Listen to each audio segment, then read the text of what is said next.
This week, we're going to talk about Logrhythm's free network analysis tool, SAP Hana, the hottest technology you didn't see at Blackhat, free anti-ransomware, Beyondtrust product announcements, and traps. All that and more, so stay tuned.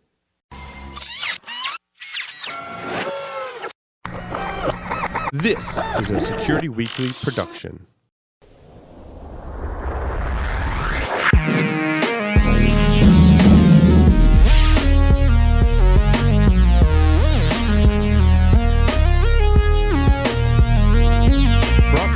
IT Pro TV, an easy, entertaining approach to online IT training.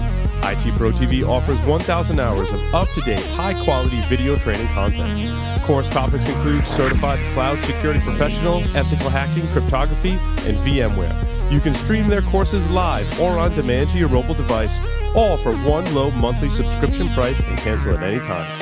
Visit itpro.tv/enterprise security to upgrade your brain with the most popular IT certifications. Use the code ES30 for a free 7-day trial and save 30% off for life. Welcome, everyone, to Enterprise Security Weekly. I am your host, Paul Alto Networks, broadcasting live from G-Unit Studios in Rhode Island, on the lines via Skype. None other than John Strand. John, welcome to the show. Hello, everyone. How are you doing? Broadcasting from the padded cell in lovely South Dakota. I got the lights off this time. Yeah, it's very creepy. It's very creepy. I'm setting out to haunt the dreams of your children, everybody. So. Excellent. John, I am smoking a Garukal cigar. A Garukal cigar.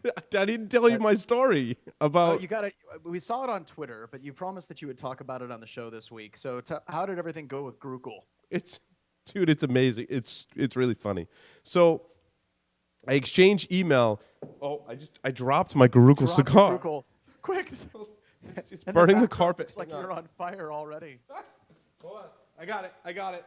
This is information security podcast production at its finest. At its finest. It wouldn't be the first time nor the last I've dropped a cigar. You know, that shit never happens on Hack 5, ever. John is just unfiltered on this show. There is just no stopping John, which I think is great. I will never try to censor you, John, in any way, shape, form, or fashion on this show. So last time we broadcasted, right? John was like, "You need to go find Rosanna from Garukal," and I was like, "Okay." Now, before I even got out to Blackhat, Rosanna sent me an email. And she was like, "Hey, my friends told me that you guys mentioned me on the show. I'd love to meet you at Blackhat. Here's an invitation to our party." So I'm like, cool. I got a party to go to, right? And so I get to the party, which happened to be at the Speakeasy in Mandalay Bay, which, John, you weren't there for that, were you? No, I wasn't. The Speakeasy is awesome. I bailed very quickly. Hey, there's my picture. It's like this fake bar, and then if you have the password, they open the bookcase for you, and you go downstairs, and there's like a speakeasy, which is awesome. So I go up to the thing, and I'm like, "Hey, Rosanna, I'm Paul Sadorian." She's like, "Oh, my God," like hugs all around. She's like, "Thank you so much for mentioning us." I'm like, "Thank you for inviting me to your party." I got I should have worn my hat. I got the Garukal hat. It's like one of the old fedora-style hats. It says Garukal on it. They take me down into, they move the bookcase, and I go down into the thing. And then they're like, "Oh, have a drink, have a cigar." And I'm partying with the Garukal people. Dean Martin and Frank Sinatra are singing on the stage, right? There's a cigar roller in the cigar room, which is just... And then I met the CEO. I met the VP of marketing who did the whole party. And he's like, "Dude, make sure you stick around. There's burlesque dancers coming up next." Cigar and burlesque dancers. Did they set this up specifically for you? Right? It's like a Paul Sidorian fly trap. So that's I have Garukal cigars, and then their VP of sales is actually a friend of mine, Steve Massarelli, who I know from the local ISSA group. So he comes in, he's like, "Hey, Paul, blah, blah, blah." So we partied and we drank and we smoked cigars, and a fun time was had by all. So if those are the kind of opportunities this show opens up specifically for me, and you want to invite me to parties and smoke cigars with me, you know what? I'll do it just for that, John. Are there any other vendors that you talked to that maybe were less accommodating? Yeah. Now, some of the ones that we may not had very kind words for were not so happy. The people that worked there were very nice to me. They actually came up to our offensive countermeasures. You see the shirt, offensive countermeasures table, and I was telling them about our technology and everything. But yeah, some of the higher up people probably wanted to punch me in the face, but they were still nice to me. I mean, they didn't say any. I don't want to say that like they offended me in any way. I could just, the look on their face was not one of very happy with us. And I do apologize to any vendor, especially SafeBreach, as they were the victims of this recently. There is an open invitation for any vendor who we may not agree with your technology or have not so endorsing things to say about your products or not agree with something. There is an open invitation for you to come on the show and defend yourself. I don't want to sit here with John, like high up on our pulpit, Sean, and go, you know what? I don't think your solutions are useful by people in our industry, because that's not fair. If we do say that about your products and we disagree, you can come on and defend your position. There is no charge for that. There is an open invitation. Come on the show. I'm gonna even throw in, if they just come up and they punch me in the face and they say, hey, I'm with this company, you guys ripped on us, I'm gonna be like, oh, okay, we're cool. Okay, we're cool. I deserve that. Yeah, you know, and if they disagree with us, two information security professionals that have been doing this for 10 years across multiple organizations, training and working with thousands of people, we'd love to have you on the show to discuss things. That sounds like a great time for everybody. Now, here's the thing, and really, honestly, SafeBreach and any other company, please reach out to me. It's a very honest thing. I do want you on the show. And a lot of this stems from Marcus Random, because Marcus Random, for a long time, did not agree with the concept of pen testing. And I was like, Marcus, really? So Marcus and I went on a show a long time. It's in the archives. You can go look for it. He's been on the show a couple of times, I think. It was the second time Marcus was on the show. Marcus and I had a discussion about penetration testing.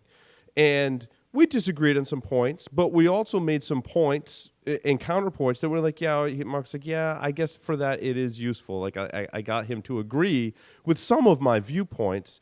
And, you know, at the end of the day, I can sit down with Marcus and have a drink, and we're good friends. And that's the beauty of the show. That's the beauty of this community, is that we can have discussions like that. So. Mm-hmm. And, you know, some of my favorite contentious discussions that we've had, I think Lance Spinster and Dave Attell for like the 300th episode was classic. We had someone who's Lance makes his living in user awareness training. Dave Attell thinks like you on certain things, John, that user awareness training is for stupid people, is essentially what Dave is the stance that Dave takes. And we had a great discussion. So we're more than willing to have more of those discussions. We're all not going to agree, but at the end of the day, we can sit down, have a cigar, have a drink together, and talk it out. And let's talk about selling out, because we're not above that on this show. If you wish to try to get us to sell out, cigars are tremendously effective. With anything Security Weekly, and burlesque shows work really well, and scotch. Yes. Everyone has their price. It just turns out that Paul and I's are very low, actually. Yeah. And if you want to sponsor this show, you can email sponsors@securityweekly.com. We're more than happy to take on sponsors. Now, being a sponsor does not absolve you from being ripped on. In fact, there's threat intelligence vendors that sponsor shows on our network. And you know what? When we had the conversation with them, I'm like, look, this is how I feel. They're like, yes, we agree. And this is our strategy and how we deal with that. So I'm like, yeah, you're cool. You're sponsoring. That's cool. Yep. I like it. And we had actually Wade Baker from Threat Connect on Security Weekly.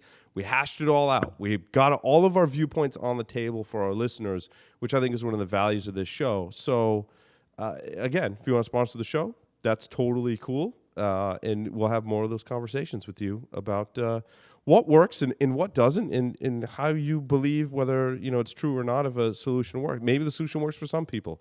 Who knows? But one of the articles I read this week talk about opinions, John, was actually an opinion piece about the hottest security technology you didn't see on the Blackhat floor. I don't know if I disagree with them completely. I disagree with more the execution. It really wasn't what I was expecting, because most people probably stopped reading this article after they read the word documentation.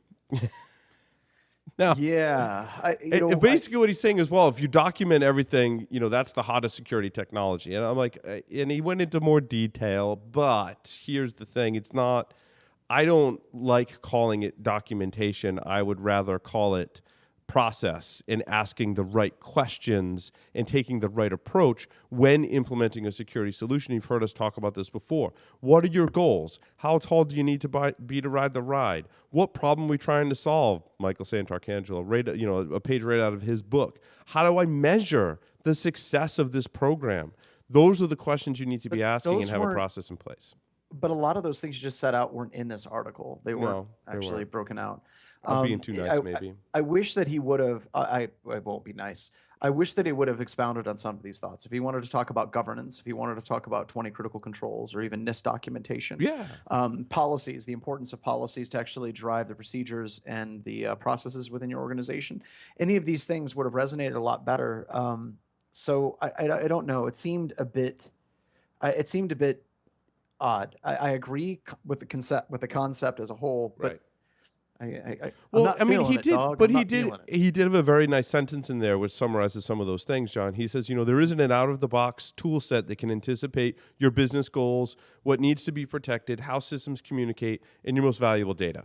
Like, dude, you summed it up in that sentence right there, and you didn't have to use the word documentation. So focus on that sentence when you go read this article, and know that he makes a very good point there. And some of the points we just made, John, goals, right? Business goals. We've talked about on the show. You have to understand your network, how things communicate, where your most valuable data is. Those things are important, and no product can really do all of that for you. Some products can help, but they can't tell you which system.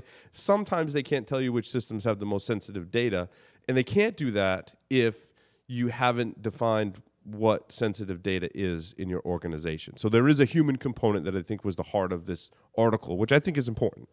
I think what we're saying is Ian needs to make this a multi-part series, Yes. and he needs to roll with this a little bit more. Yeah, because he's on the right track. That's why I didn't completely rip the article, John, because he did say some smart things in there.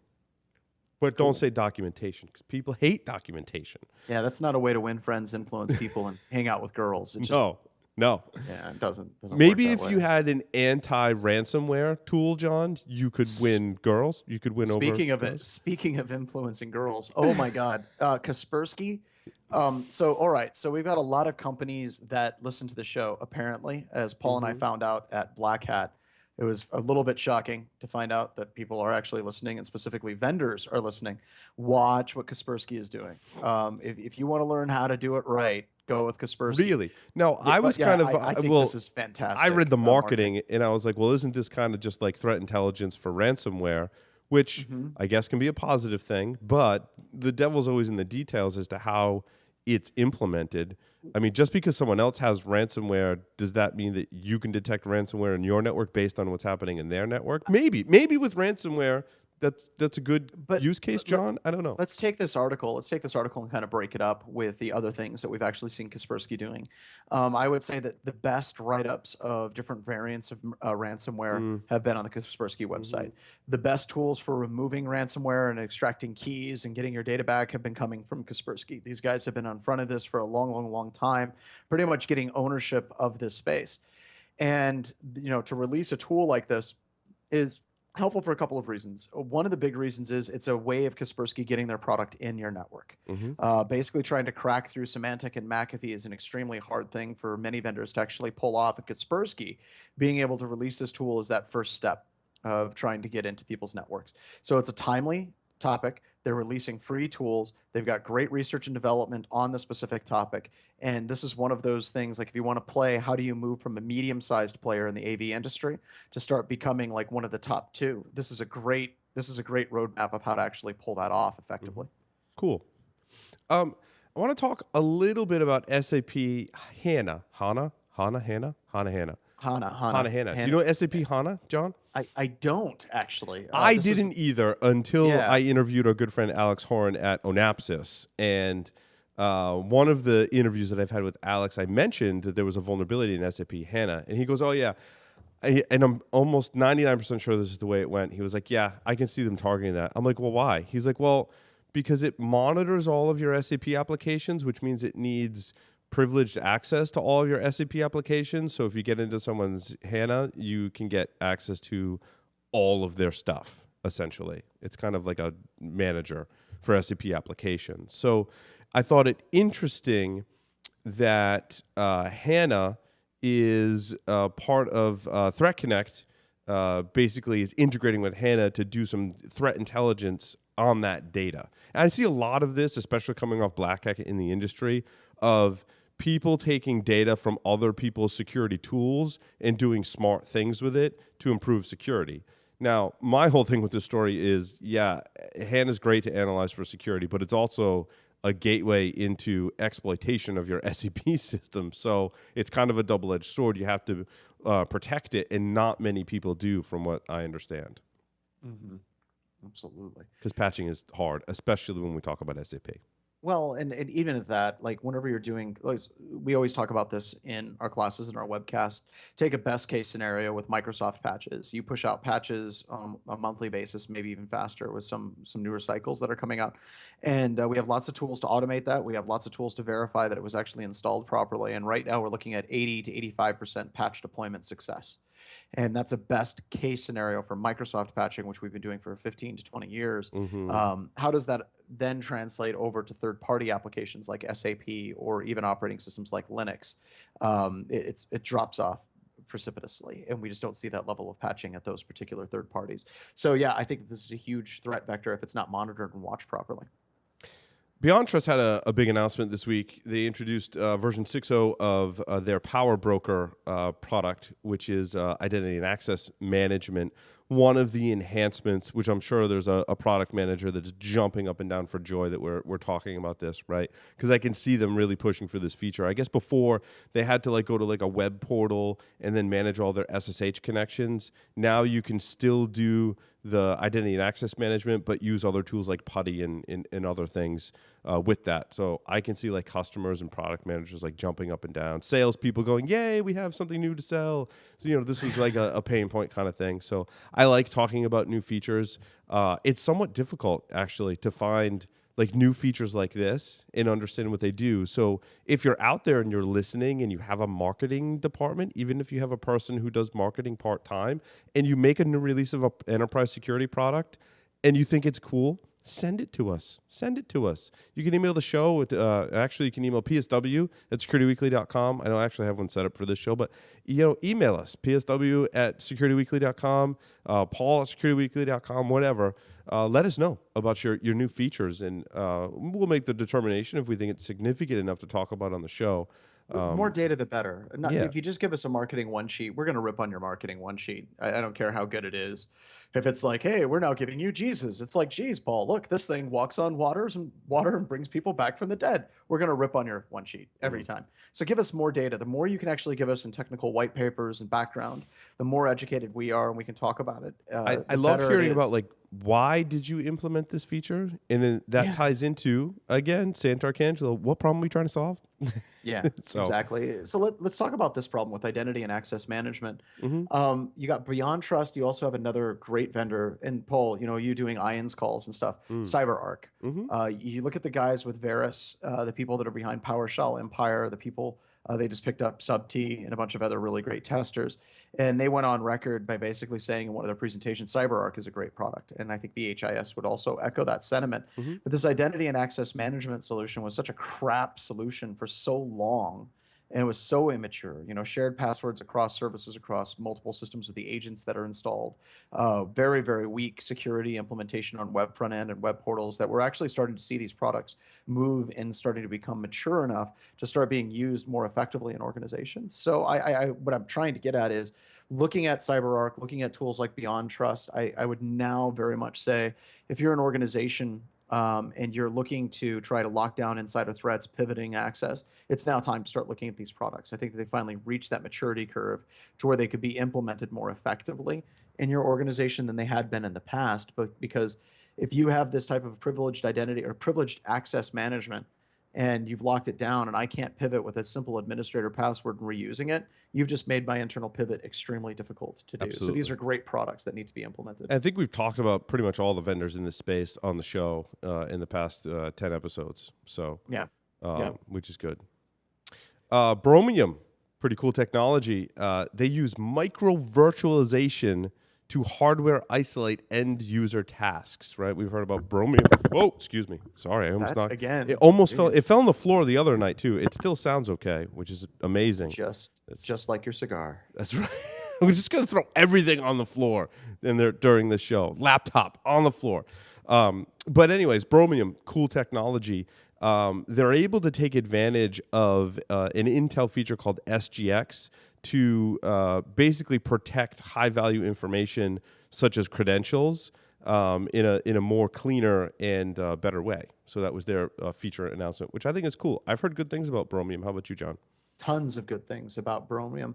Also, this particular blog was by Simon, who I think is one of their main people.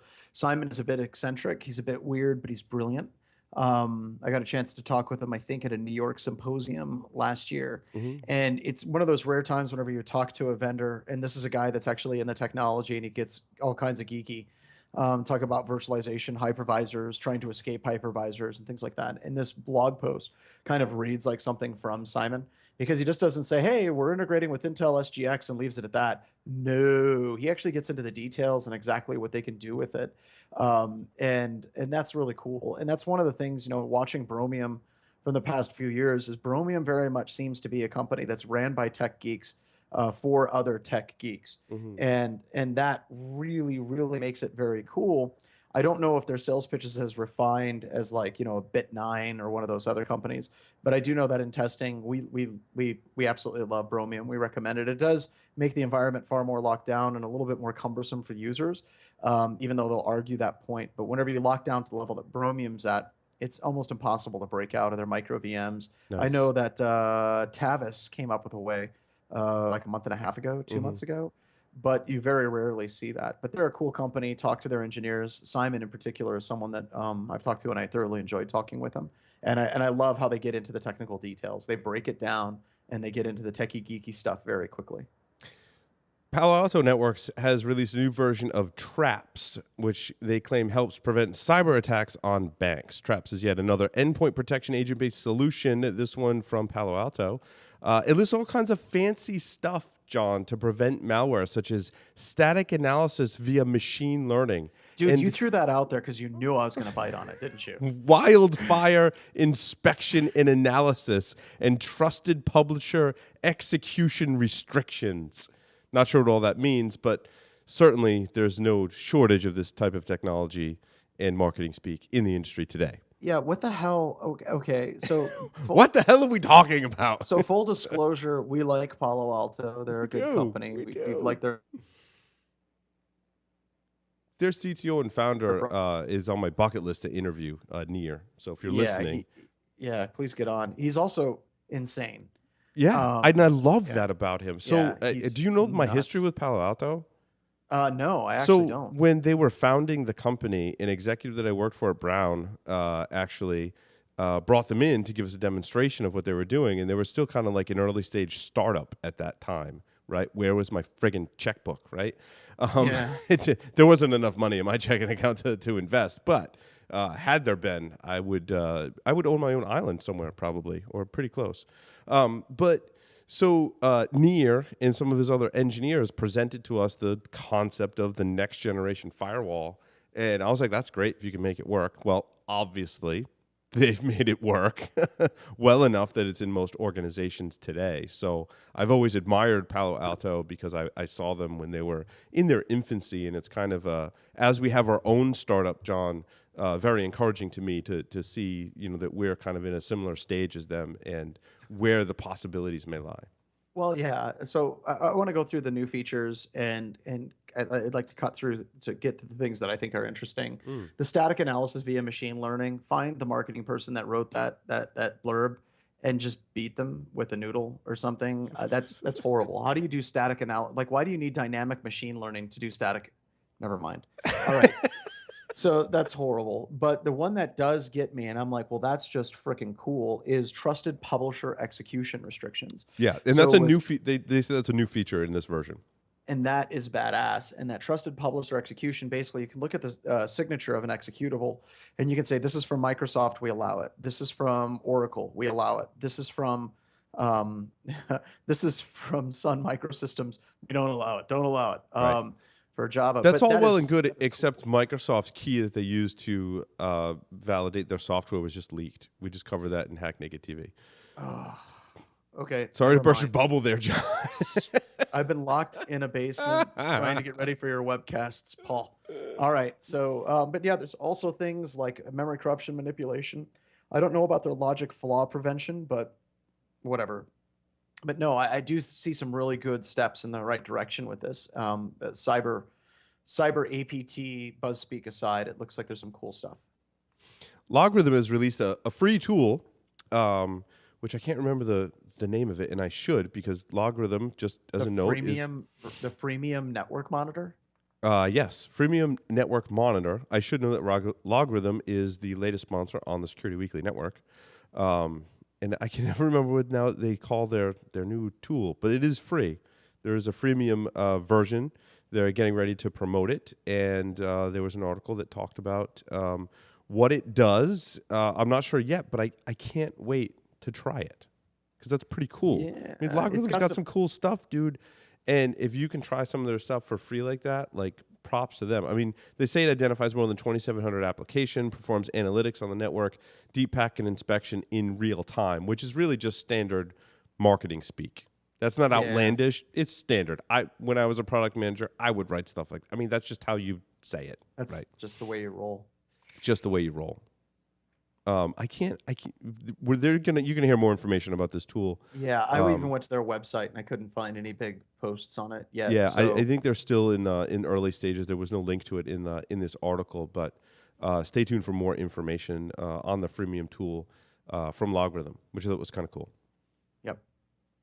Speaking of how things roll, what about FireEye, Oh Paul? my God, it's like I was kind of not shocked, but I was thought this was one of the more interesting articles in terms of market analysis, which basically says that it's ironic that FireEye is now cutting staff because ransomware is hurting its business.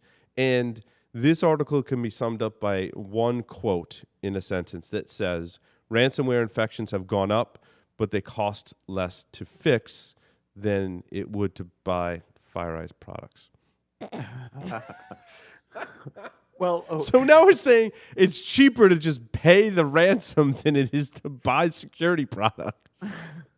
and you know what? That's the trait. If we're looking biologically, that's a trait of a good virus, right? Yeah. You I know, mean, you the don't want to kill attackers the have done host. some good market analysis. They went through and it's like we should charge like 1 Bitcoin per infection, and that makes sure that we're never going to be removed.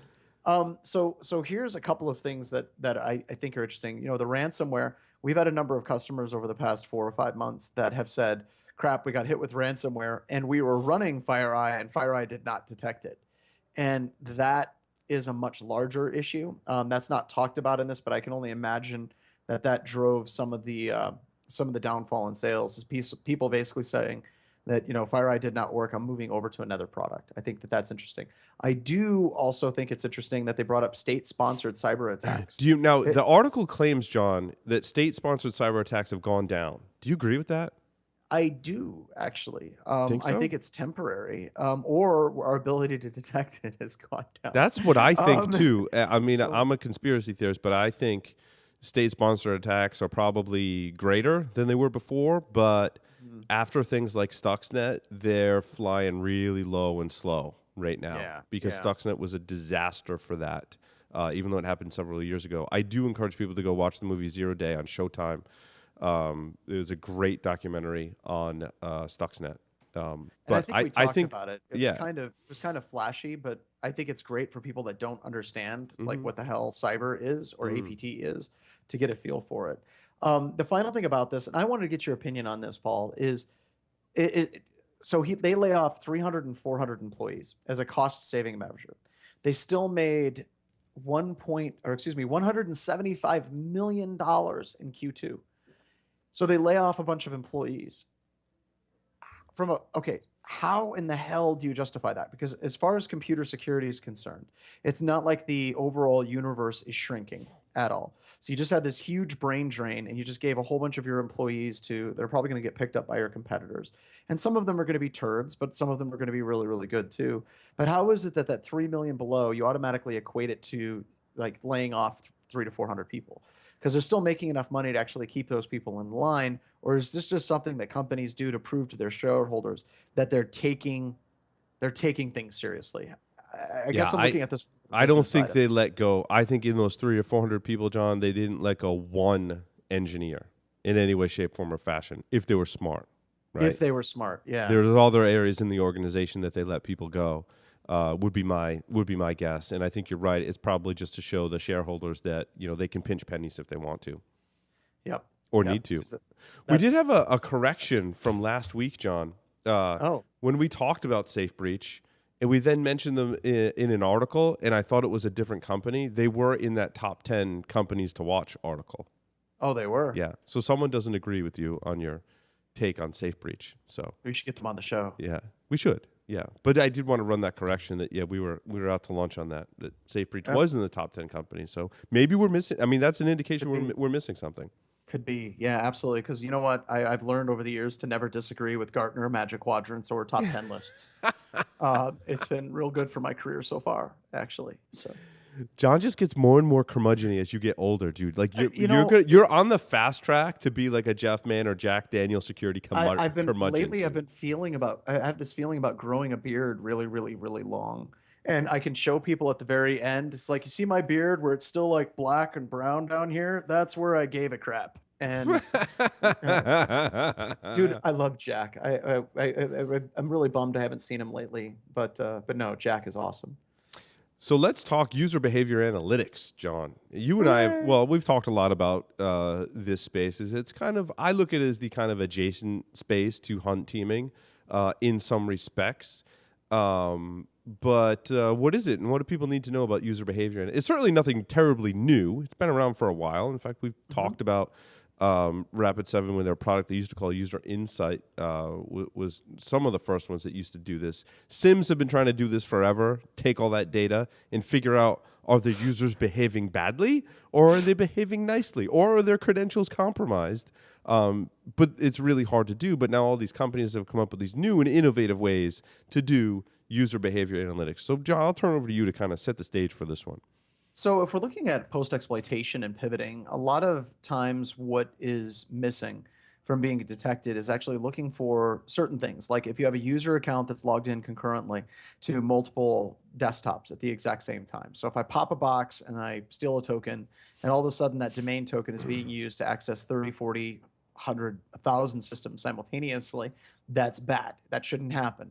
Traditional SIMs have been very, very, very late to the game at actually picking up that type of behavior and logging it and alerting on it properly. If you all of a sudden have a user account that last week was accessing one file share on one file server, and now all of a sudden they're pulling down, the file server 100 different shares, like an Edward Snowden, copy everything and get the hell out of the building, that's abnormal. You should try to figure out why that system is doing it. If you have a tremendous spike in failed login attempts for a number of different user IDs, then that might be an indication of a password spray. So all of a sudden, we have people that are entering the space and actually looking at things, I think, correctly, finally. And they're starting to say, well, what is the pattern of behaviors that bad guys do once they get into an environment that can be indicative of a compromise? And the only problem I have with the space so far is a lot of the products I feel are incredibly overpriced because it's a new Mm-hmm. kid on the block whenever it comes to security. Microsoft Advanced Threat Analytics, I think they put it right on the website. It's like $80 per person. And I don't even know $80 it. per person? That's high. Yeah, so that's very high. That's very And then you high. have user behavioral analytics from Rapid7. I don't know what the price is, but God knows it can't be cheap from Rapid7. I mean, But it's a there's step in the there's right direction. it's interesting Technically, you it's say just, that, John, because there's some free things you can do that oh, yes. mimic some of the functionality of these user behavior analytics tools. For example, Troy Hunt, his website, Hmm. haveibeenpwned.com, complete with an API. Basically, you take your email addresses and usernames and you run it against his site, and it returns back to you any ones that have shown up in any public breaches. Currently today, he is tracking 123 websites and about 1.3 billion, Billion, 1.3 billion, billion billion. pwned accounts. And we use that all the time at BHIS. We Mm-hmm. actually have a module that we wrote in Recon NG that Mm-hmm. allows us to actually hook into that and pull that out. And then we can go pull down the data dump associated with that leak and then exploit it. So this is kind of, Paul, if we're looking at like if we're looking at like threat analysis, if we're looking like threat intelligence, starting to look at things like have I been pwned and seeing how your user accounts are compromised on third-party sites, looking at user IDs and doing user behavioral analytics is really getting into that threat intelligence space and actually using it properly and trying to kind of correlate these two things together is very, very key. If you have a number of user accounts that are compromised on third-party websites and all of a sudden on the outside of your environment, your Outlook web access portal, those accounts are starting to get password sprayed or you see multiple login attempts for them, that would be something you'd want to tie together. So I honestly believe that user behavioral analytics is the future of information security. If we look at two main technologies that everyone should be looking into, I would say the user behavioral analytics and then also two-factor authentication would be two great places to start. Yeah, I mean, much of your security does come down to your user's behavior. I guess taking the counterpoint to that, John, is user behavior analytics is just one class, and what is not being covered for what can be a very high cost is what your systems are doing, right? Yep. If you compromise a system or a web application or some piece of technology that doesn't involve any user behaviors, then you are completely blind to that. And I mean, don't get me wrong, it's important to keep tabs on what your users are doing. And I think that one of the positive things for UBA is the pretty low false positive rate that many of these tools are giving you, right? Because they're telling you like users doing something really strange. And usually if it's really strange, it means they're pwned. But it kind of ignores the whole network and application focus of it if you're to compromise a system without taking advantage of any kind of user behavior, which, I mean, it's not as common anymore, right? I mean, users, No, the it easier is. way. I mean, you just described a way earlier, John, right? We go to the pwn list, we find the credentials, we break them, we try those passwords. I mean, that's exploiting basically user behavior to get into a system. And don't get me wrong, extremely successful, right? But keep in mind, there's other ways to break into computers and networks that don't involve any kind Well, of user behavior. and I think that that's okay. So that's a good point, and that also is like you led off this entire segment by saying that user behavioral analytics goes hand in hand whenever we're looking at like the kind of hunt teaming stuff that we've been doing on the Mm-hmm. network side. So if you're looking at a really determined attacker, they're starting to get smarter. Like when we're doing pen tests, if we have something like UBA that we're going up against, we won't just do PowerShell Empire stuff to basically identify every single file server that we can get access to, and then exfiltrate every single file that we can and see if there's a string password in the file. You actually start moving a lot slower and a lot Mm-hmm. more methodical. And in doing that, you fly under the radar for a number. Excuse me, fly under the radar of a number of these products. So that does create an interesting dilemma because I think the bad guys are going to be willing to take the time to try and fly under that radar. But I don't know if organizations are going to give their pen testing firms the time to actually be that slow and methodical as well, because no one's going to hire us to sit on a network for 2 months and slowly exfiltrate data off of that network. They want us in and out in 2 weeks and move on, where the Right. bad guys may be able to take that. So that gets into a key question. Are products getting good? Like we're looking at application whitelisting, we're looking at Cylance, we're looking at all these user Mm-hmm. behavioral analytics. Or are they just getting good at detecting penetration testers? And that is something that keeps me awake at night significantly because I have this fear that a lot of these products are getting good at detecting penetration testers because the very nature of the way that many pen tests work today is get in, get out, 2 weeks, three Right. weeks. We want you to get out. The bad guys can sit for months. And because we have that behavioral profile is so completely separated, all of a sudden now we've got this huge schism in what's actually being tested and what's actually being done. And how do we rectify those two? Well, and we mentioned state-sponsored attacks before. They've got all the time in the world, right? I mean, they're Yeah. not. Their goals are very different from an attacker and very different from a penetration tester, right? Yeah. State-sponsored, some of their goals are get in low and slow and penetrate and just hang out. Just hang out for a while, just maintain control and just slowly creep around and maintain that control until you need it. And by the time they've done their damage, the fact that you could have detected it in like logs or whatever, it's already way too late. Like they've already completely disabled your entire country or your entire city and you're done, right? So that keeps me up at night, John. Also, what keeps me up at night are some of the issues with logging, and I think some of them are behavioral in our industry by IT professionals.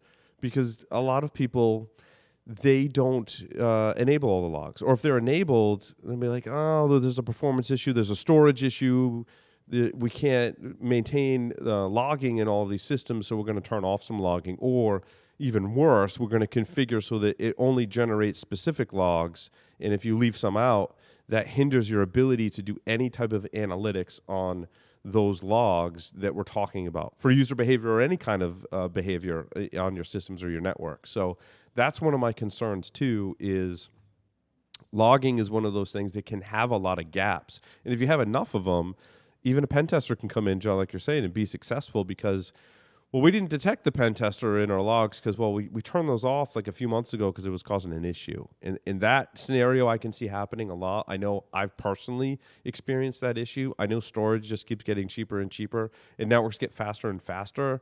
But I want to instill those values on all of our IT people to say that, yes, logging is very important, and we shouldn't just turn that stuff off.